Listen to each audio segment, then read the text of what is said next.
একটা লিখিত অভিযোগ আছে যে আব্দুল সালাম ডাক নাম কুটুমিয়া, বাবার নাম রুল আমিন, বাড়ি পূর্ব ফুলবাড়ি।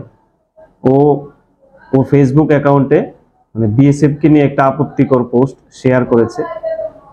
ওর বিরুদ্ধে আমরা একটা অভিযোগ পাই। তারপরে অভিযোগ পাওয়ার পর আমরা ওর বিরুদ্ধে একটা কেস রেজিস্টার করি, যা চুরাইবাড়ি থানার কেস নাম্বার 2025 CRB 15, যার ধারা 196, 352, 353 BNS। তারপর আমরা কেস রেজিস্টার করার পর আব্দুল সালামকে অ্যারেস্ট করি। আজকে সকালে তাকে অ্যারেস্ট করি। অ্যারেস্ট করার পর আজকে তাকে আমরা কোর্টে চালান করি। ফেসবুকে শেয়ার করেছে। শেয়ার তো কতগুলো জিনিস আছে যেগুলো দেশ বিরোধী। এসব পোস্ট যদি কেউ শেয়ার করে তাহলে তার বিরুদ্ধে আইনানুগ ব্যবস্থা নেওয়া হবে। যথারীতি যেসব মানে পোস্টগুলা দেশ বিরোধী বা আমাদের সৈনিকের বিরোধী বা তাদের মনোবলকে দুর্বল করবে, এসব পোস্ট শেয়ার করা বা ওইসব পোস্টকে লাইক করা থেকে বিরত থাকাই ভালো।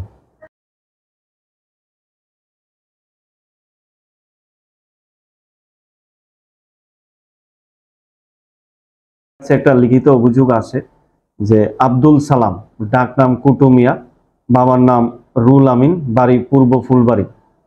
ও ও ফেসবুক অ্যাকাউন্টে মানে বিএসএফ কে নিয়ে একটা আপত্তিকর পোস্ট শেয়ার করেছে। ওর বিরুদ্ধে আমরা একটা অভিযোগ পাই। তারপরে অভিযোগ পাওয়ার পর আমরা ওর বিরুদ্ধে একটা কেস রেজিস্টার করি, যা চুরাইবাড়ি থানার কেস নাম্বার 2025 CRB 15, যার ধারা 196, 352, 353 BNS। তারপর আমরা কেস রেজিস্টার করার পর আব্দুল সালামকে অ্যারেস্ট করি। আজকে সকালে তাকে অ্যারেস্ট করি। অ্যারেস্ট করার পর আজকে তাকে আমরা কোর্টে চালান করি। ফেসবুকে শেয়ার করেছে। শেয়ার তো কতগুলো জিনিস আছে যেগুলো দেশ বিরোধী। এসব পোস্ট যদি কেউ শেয়ার করে তাহলে তার বিরুদ্ধে আইনানুগ ব্যবস্থা নেওয়া হবে।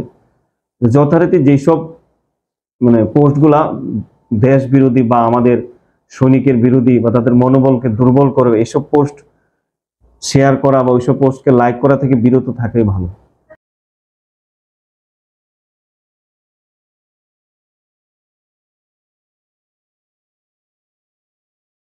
একটা